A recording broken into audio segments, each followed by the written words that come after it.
Bonjour et heureux de vous retrouver pour cette émission, une émission consacrée en bonne partie à une nouvelle figure de sainteté en France, sœur Marguerite Rutan, fille de la Charité. Elle sera béatifiée à Dax le 19 juin prochain. Le diocèse d'Aire et Dax s'est mobilisé pendant de longues années, c'est-à-dire près d'un siècle, afin que l'Église reconnaisse le martyre de cette religieuse française, guillotinée à la Révolution pour n'avoir pas abjuré sa foi et sa fidélité au pape. Nous en parlons avec Monseigneur Philippe Breton, bonjour. Bonjour. Et puis bien sûr avec vous, nous évoquerons l'actualité missionnaire de votre diocèse. Le 1er juillet 2010, le pape a signé le décret reconnaissant officiellement le martyre de sœur Marguerite Rutan. Depuis, vous avez lancé dans le diocèse la préparation de cet événement exceptionnel. Et c'est vrai que c'est un événement maintenant qui se vit dans les diocèses. C'était vrai à Castres, ça a été vrai à Bordeaux et ce sera vrai en juin à Dax. Voilà. Alors, il faut d'abord préciser que le dossier de sœur Rutan est arrivé à Rome en 1917. Bon, et que pendant plusieurs dizaines d'années, sans juger qui ou quoi que ce soit, il est resté un peu, disons, en sommeil dans les caves du Vatican. Et c'est surtout mon prédécesseur, aidé par un ou deux prêtres, le père Michel Devers, le père Dominique Bopp, que Monseigneur Sarabert donc a redonné vie à ce dossier. Bon, ensuite, je lui ai succédé. Il m'a paru très important de donner à cet événement l'ampleur qu'il mérite. D'autant que le pape Benoît XVI, vous le savez, a souhaité que désormais les béatifications se fassent dans le diocèse d'origine et que les canonisations, bien sûr, restent à Rome. J'ajouterai aussi que pour être béatifié, il n'est pas besoin d'être martyr. Vous avez des bienheureux comme Frédéric Ozanam qui ont été des témoins de la foi, de l'Évangile à leur époque et qui ont mérité par là, si vous voulez, un peu par cette béatification, d'être mis comme exemple, comme modèle de foi, d'attachement. On peut penser aux valeurs. Au pape Jean-Paul II, par exemple. Hein. Oui, oui, bon, ça. Et dont la cause a été beaucoup plus rapide que celle de sœur Rutan. La comparaison peut-être ne s'impose pas. En tout cas, c'est un très bel événement donc, pour l'Église dans les Landes. Dont peu de diocèses peuvent se prévaloir. C'est pour ça que nous cherchons à donner à cet événement toute l'importance, tout le rayonnement nécessaire pour qu'à la fois pour conforter les chrétiens du diocèse et tous ceux qui voudront bien nous rejoindre, eh bien comme quoi le martyr, eh bien, il est d'aujourd'hui comme hier. Hein. Je fais un lien avec les moines de Tibarine, si vous voulez. Hein. Dans les deux cas, nous avons eh bien, des personnes qui, au nom de leur foi et de leur fidélité au Christ, eh bien, ont voulu aller jusqu'au bout de l'amour, jusqu'à l'extrême, en donnant leur vie, si vous voulez, par fidélité au Christ. Alors justement, je vous propose de découvrir la vie de sœur Marguerite Rutan, parce que peut-être que ce nom reste encore inconnu pour beaucoup de Français, fille de la Charité. Elle est et même de diocésains, vous pouvez dire. Et de diocésains donc, dans les Landes.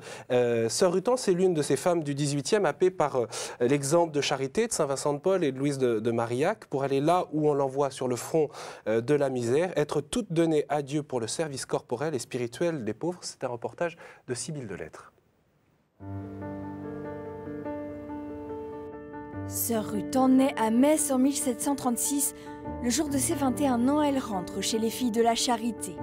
En 1779, elle est envoyée à Dax pour prendre en main le nouvel hôpital. Sœur Rutan va exercer ici le service habituel des filles de la Charité, c'est-à-dire être au service donc des malades, mais aussi des pauvres. Sœur Marguerite Rutan a créé deux classes, une classe pour les garçons et une classe pour les filles. C'était quasiment la directrice de l'hôpital. Donc cet hôpital n'avait pas de chapelle et à partir de 1785, elle a notamment recueilli beaucoup de générosité pour construire le lieu dans lequel nous nous trouvons. Mais en 1789 arrive la Révolution française et en juillet 1790, la constitution civile du clergé. Prêtres et religieux sont obligés de renier l'autorité du pape pour faire serment devant la nouvelle constitution. Sœur Rutan va se ranger dans le camp des réfractaires parce que, eh bien, elle pense que la foi est quelque chose de suffisamment important pour ne pas être soumis à l'autorité d'un État, quel qu'il soit, que ce soit le roi, que ce soit la République. Elle sera quelque part la sœur de tous les dissidents, de tous ceux qui s'opposent à un pouvoir peut-être totalitaire au nom de la liberté de conscience. Arrêtée le soir de Noël 1793, 3 mois plus tard, elle sera jugée, condamnée, puis exécutée le même jour, le 9 avril 1794. C'est un témoignage de foi. La charité, c'est l'amour de Dieu et l'amour du prochain. Et elle l'a vécu jusqu'au bout. L'amour du prochain à travers le service des malades, ici dans cet hôpital, et puis l'encouragement donné aux prisonniers, à tous ceux avec qui elle était donc retenue, recluse, et puis l'amour de Dieu, préférant donc témoigner de sa foi jusqu'au bout, plutôt que de sauver sa vie. Une femme qui a choisi donc de mourir par fidélité pour ne pas abjurer sa foi, pour ne pas abjurer tout ce qui faisait sa raison d'être et son action sociale. Finalement, qu'est-ce qui vous plaît chez cette femme, Monseigneur Breton? C'est son courage. Déjà pendant l'exercice de sa responsabilité comme directrice de l'hôpital, son attachement aux pauvres et aux malades, et elle sentait vraiment que... parce que pourquoi a-t-elle été finalement guillotinée? Parce qu'elle avait refusé de prêter serment à la constitution civile du clergé. Bon, c'était en quelque sorte la condition sine qua non. Bon, mais... Et pourtant, elle avait une aura dans la population. Ça oui, peut être dangereux pour le pouvoir révolutionnaire. Après son martyre, des personnalités importantes de Dax et de la région ont reconnu, si vous voulez, que ça avait été une grave faute que de conduire cette femme jusqu'au martyre, étant donné tout le bien qu'elle avait fait. Bon. Elle a même été réhabilitée le 9 avril 1905. Alors, je dois préciser aussi que la béatification ne conduit pas forcément à la canonisation. Mais en revanche, pour être canonisé, il faut avoir été béatifié. Et pour quelle raison, au fond, vous teniez à ce que Sœur Rutan puisse être figurée comme modèle de sainteté dans le diocèse d'Hérédax? Je partirai de cette citation du pape Paul VI dans son testament qu'aujourd'hui, on a besoin de témoins plus que de prophètes. Les prophètes, on en a une lignée, et il y a eu des prophètes avant le début de l'Église, dans l'Ancien Testament, il y en a eu depuis 20 siècles aussi, mais je pense que le témoignage, comme celui que peut donner Sœur Rutan ou comme celui qu'ont pu donner les moines de Timarine, eh bien, pour beaucoup de gens aujourd'hui, notamment les jeunes générations, eh bien, a quelque chose de très significatif. Et pour eux, alors que notre société a perdu ses valeurs et ses repères, eh bien, même si ce modèle a 200 ans, si vous voulez, d'antériorité, pour eux, et comme je vous le disais tout à l'heure, pour l'exemple des moines, on s'en remet. Oui, la sainteté est possible. Oui, le don de soi est possible. Oui, le dépassement, la fidélité, tout ça sont des choses qui ne sont pas du passé, dépassées, mais qui sont encore d'aujourd'hui. C'est pourquoi que dans l'histoire des moines, vous avez beaucoup de gens qui sont allés voir le film, si vous voulez, qui n'étaient pas forcément chrétiens, pratiquants, et qui sont touchés par cette charité, qui ont pressenti que dans le message laissé par les moines, il y avait justement toutes ces valeurs à la recherche desquelles eh bien, ils étaient attachés, mais que notre société ne leur propose plus. Et en même temps, on voit que chez Sœur Rutan, ça demande une énergie considérable. Oui. Elle s'expose auprès de ces malades, de ces pauvres. Ça demande du temps, oui, ça demande un engagement tout entier du corps, de l'esprit, de l'âme. Et puis, elle était, si vous voulez, dans la perspective, eh bien, du message du charisme vincentien, les pauvres, les malades, il nous évangélise. Et c'est, je crois, cet idéal de soutien aux pauvres, aux malades, aux blessés de la vie, parce qu'elle a fondé des écoles aussi pour les enfants orphelins, etc. Elle a eu une activité extraordinaire pendant sa vie, surtout à la fin, quand elle est arrivée à Dax. Il faut dire qu'elle était proche du cœur de la famille vincentienne, enfin, lieu de naissance à Puy de Saint-Vincent de Paul. Elle était fille de la charité. Oui. Et si je ne m'abuse, les filles de charité, eh bien, non seulement vivent pour elles-mêmes, mais diffusent aujourd'hui comme hier le charisme vincentien. Et d'ailleurs, on garde bien la mémoire de Saint Vincent de Paul dans votre diocèse. Ah oui, mais c'est là où il dit, où il gardait les cochons sous ce chêne. C'est tout à fait normal, si vous voulez. Bon, il y a les Lazaristes, la congrégation de la mission, et il y a la compagnie des filles de la charité. Bon, qui sont nées de la spiritualité de Saint Vincent de Paul. Mais toutes ces communautés travaillent, encore une fois, à la diffusion du message. C'est pour ça que la famille vincentienne, aujourd'hui, est très diverse et très riche, si vous voulez. Bon, je n'ai pas énuméré toutes les composantes, mais vous avez bien sûr les équipes Saint-Vincent, la Société Saint-Vincent de Paul.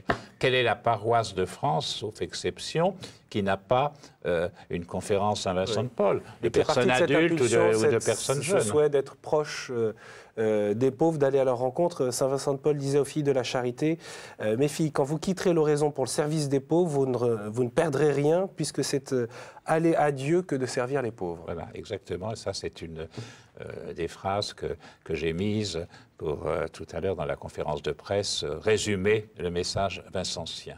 Ouais. Et en même temps, s'il fallait appliquer ça dans sa vie pour les chrétiens d'aujourd'hui, c'est sacrément décapant. Oui, pourquoi c'est attirant? Parce que, bon, dans une société, bon, je ne fais pas le procès ici, dans une société qui a quand même rien à dire tellement sur ses valeurs évangéliques, du dépassement, du respect des pauvres, des petits, etc. Saint Vincent de Paul, Sainte Louise de Marillac restent des figures de référence. Et ça, je crois que c'est très important. Les pauvres nous évangélisent. Même si, encore une fois... Nous avons un exemple, là, probant. Même si, encore une fois, ça expose à des risques, et elle en a payé de sa vie, d'une certaine manière, Sœur Rutan. Oui. C'est aussi une figure de liberté religieuse. Sur ce point, on peut dire quand même aujourd'hui que les jeunes générations ont une lecture très lisse de la Révolution française. Peut-être beaucoup seraient surpris de voir que des religieuses ou des prêtres, comme pas très loin finalement sur l'île Madame, en face de La Rochelle, c'est pas très loin des Landes, où des prêtres, plus de 250 prêtres sont morts dans des conditions parce qu'ils ne voulaient pas prêter serment. Oui, mais...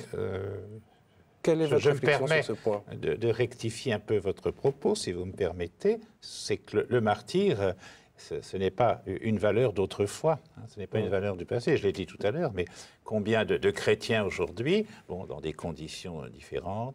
On peut penser au Pakistan, Asia Bibi, par exemple. Oui, et puis dans les pays qui étaient liés au communisme il y a encore quelques années, si vous voulez, que de martyrs, qui resteront forcément inconnus, mais qui seront vivants dans le cœur de Dieu. Qu'est-ce que ça nous dit à la fois de notre regard sur l'histoire, sur cette période de la Révolution française, où on sait qu'il y a souvent des tensions dans l'interprétation, dans la manière de transmettre cette histoire, et qu'est-ce que ça nous dit d'aujourd'hui ? Parce qu'aujourd'hui, c'est plus la terreur, c'est plus la persécution, c'est plus la révolution. Oui, enfin, je ne peux pas trop préciser, vous comprendrez pourquoi. Je pense qu'aujourd'hui, le christianisme traverse d'autres formes de persécution et qui sont presque, même si elles ne sont pas physiques, des persécutions morales, des persécutions par rapport au message évangélique. L'actualité en est riche. Bon, je ne peux pas donner d'exemple, mais je trouve que, eh bien, cette idée du martyr est une idée qui aura toujours son actualité, son acuité. Pourquoi ? Parce qu'elle propose aux jeunes générations, notamment, en recherche d'absolu, d'idéal, des valeurs, eh bien, qu'à part l'Église, personne ne pourra leur proposer. Est-ce que cette persécution latente, elle est vraie aussi pour certains fidèles qui seraient des Landes, qui vivent dans le diocèse des Rédax ? Est-ce que vous la percevez ? Oui, parce que bon, il y a diverses autorités que je ne nommerai pas, qui considèrent l'Église un peu comme l'ennemi à combattre. Et encore une fois, c'est vrai aujourd'hui comme hier. Qu'elle soit physique, qu'elle soit morale, qu'elle soit même culturelle. Et là, on pourrait donner des tas d'exemples. Je dis que le martyr aujourd'hui, eh bien, n'a rien perdu, malheureusement, si vous voulez, de sa force de mort, mais aussi mort et résurrection. Le sang des martyrs, eh bien, dans beaucoup de lieux, dans le diocèse et ailleurs, eh bien, jaillit de chaque pierre. Et c'est ça, encore une fois, qui fera eh bien, du martyr de Sœur-Rutan un modèle à suivre. Et je fais toujours le lien avec Tibarine, parce que ça me paraît tellement proche. En tout cas, ça parle aux gens dans des d'aujourd'hui. circonstances différentes, mais c'est toujours le même message. Hein. Aller jusqu'au bout de l'amour, aller jusqu'à l'extrême, par fidélité au Christ. Alors, près de 8000 personnes sont attendues dans les arènes d'Acquoise le 19 juin prochain. C'est un dimanche, mais les festivités sont organisées pendant tout ce grand week-end dans les arènes ou dans des arènes. On a souvent persécuté des chrétiens. Eh bien, vous y célébrerez la béatification de Sœur Marguerite Rutan. Regarde. C'est ici, dans les arènes de Dax, que se regrouperont les 8000 personnes attendues pour cette grande célébration. C'est en plus un lieu symbolique, puisque c'est un peu un des points forts et un des aspects importants de la ville. Je pense que pouvoir faire passer un message dynamique et moderne de l'Église, c'est tout à fait intéressant.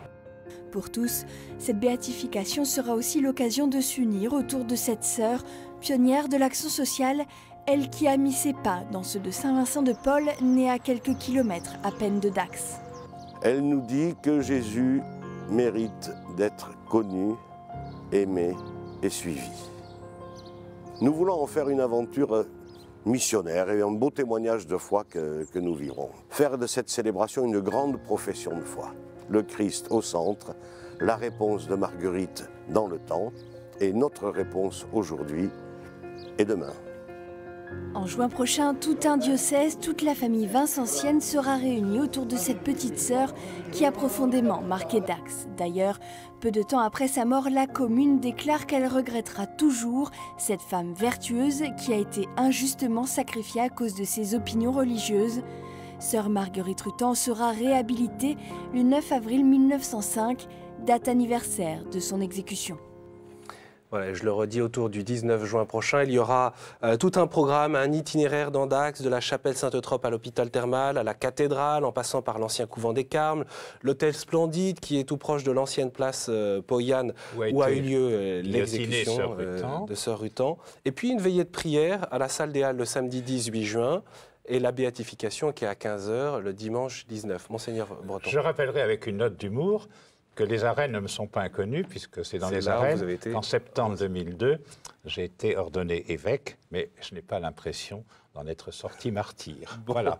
Et on verra si vous y serez béatifié un jour. J'ai eu beaucoup de joie, progressivement, bien, à découvrir toutes les richesses culturelles, spirituelles eh bien, de ce diocèse, mais il faut du temps, car c'est un diocèse très vaste, et qui a une histoire très riche, notamment au niveau eh bien, de laïcs, de prêtres, de religieux et de religieuses qui sont partis au cours des dernières décennies, si vous voulez, pour l'évangélisation dans des pays missionnaires. Est-ce que c'est vrai encore aujourd'hui, ou est-ce que vous sentez, un peu comme partout en France, vous savez, une forme d'essoufflement quel est le grand enjeu finalement pour vous, pour l'Église d'Aix-et-Dax? Parce que, vous le disiez tout à l'heure, le sang des martyrs est semence des chrétiens. Qu'est-ce que vous espérez aujourd'hui à travers cette mémoire du martyr de Sœur Rutan? Vous espérez une nouvelle semence?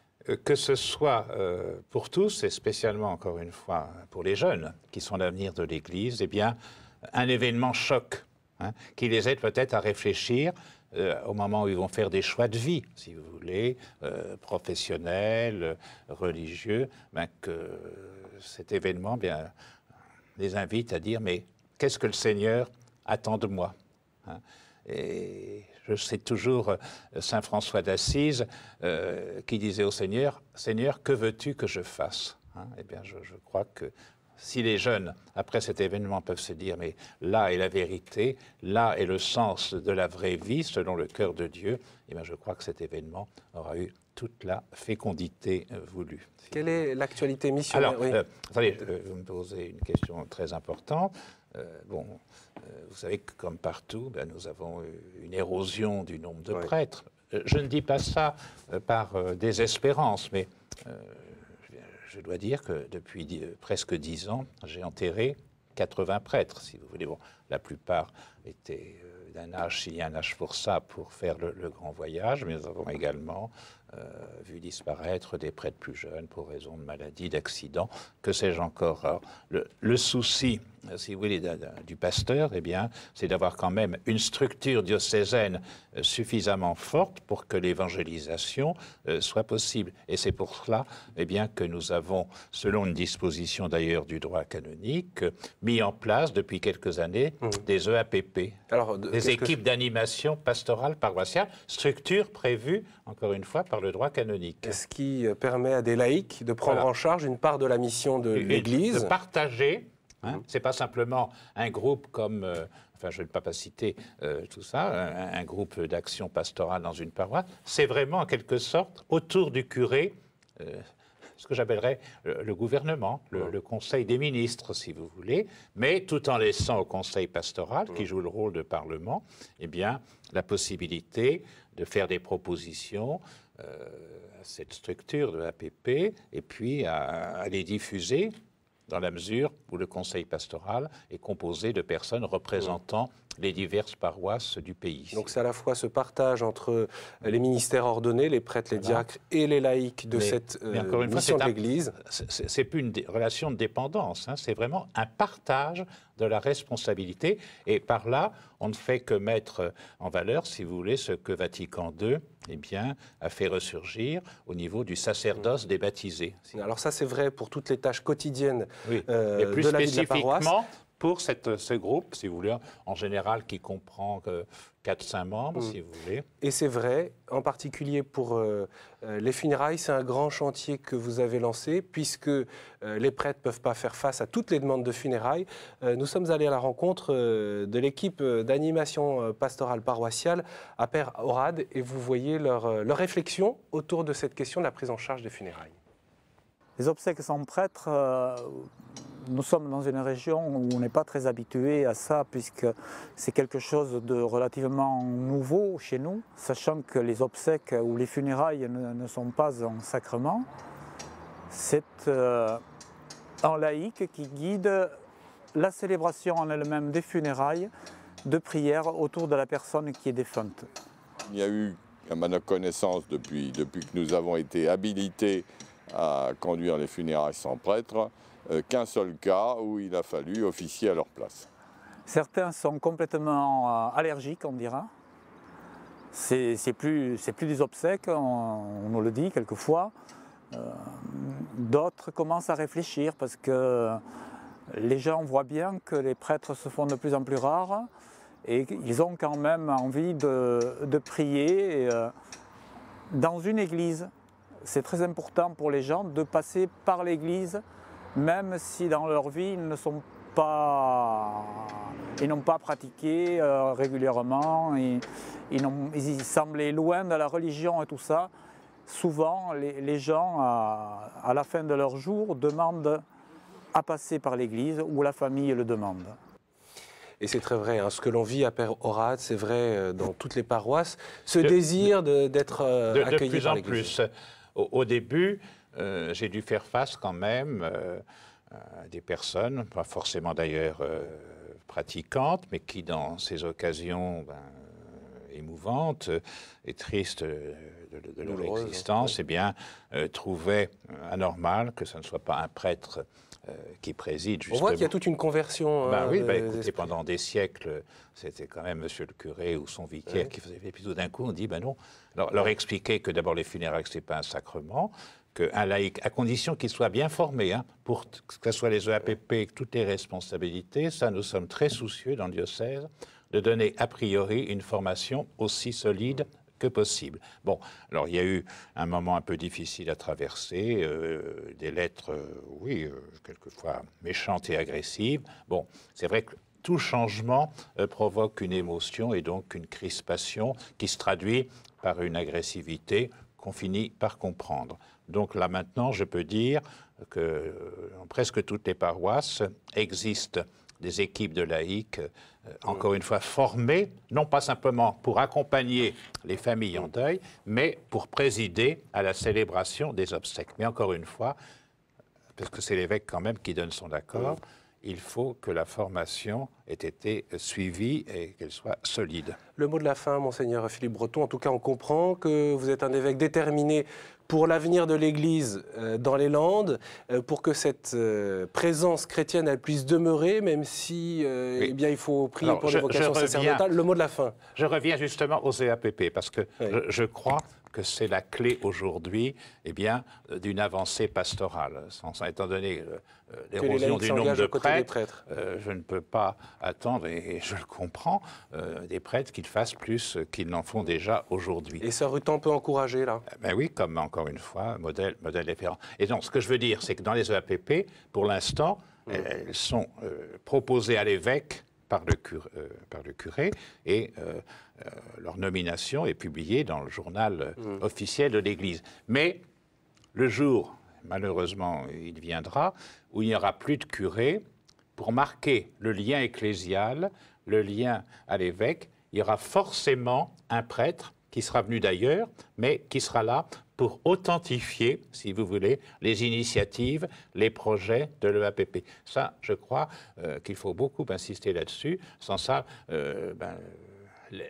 l'Église n'est plus ce qu'elle doit être. C'est le lien, encore une fois, avec l'évêque qui est capital pour l'unité et la cohésion pastorale. Un évêque engagé donc, pour son Église, l'avenir de l'Église, qui passe par ce grand temps festif, le 19 juin prochain, la béatification de Sœur Marguerite Rutan. Un grand merci, monseigneur Breton, d'avoir été présent dans cette émission. Une émission, bien sûr, que l'on retrouve très heureux, et je pourrais sur notre site internet. Beaucoup de choses à dire encore, mais merci, vous me réinviterez. Bien sûr. Vous me réinviterez, d'accord. Merci, monseigneur.